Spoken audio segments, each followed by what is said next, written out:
What's good, guys? We back at it again with another video. I do have something new for y'all today. Recently, I've seen a couple comments from people looking for skill work in terms of ball handling, shooting, just high-level workouts that you guys can follow along with and, of course, get better at the same time while you're completing the workout. Luckily, because I have played D1 basketball and I have coached these last couple years, I do have access to a lot of workouts that I've recorded or other coaches have recorded, and I figure why not bring them to the channel to help you guys get better. This first workout we're highlighting is a ball handling drill from Xavier men's basketball called the Killer 150. Also, if there are any coaches out there who have workouts regardless of level that believe can really help players, go ahead and send it to the email in my description on my channel. Let's jump right into the Killer 150.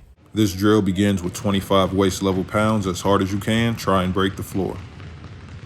You'll then transition to 25 more at ankle height. This time go as fast as you can. Next, we have 25 in and outs. I want you guys to notice the intensity that this drill is being completed with.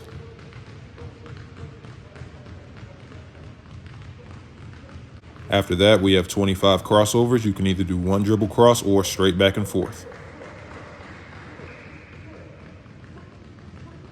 Next, we have tween cross. Really try to sell these moves and imagine someone's in front of you.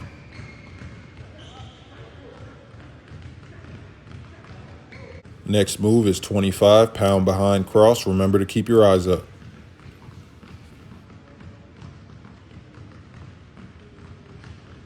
Last move can either be between behind or between behind cross. When you finish, go ahead and start over with that opposite hand. Remember, this is a time drill. See how fast you can get it with either hand.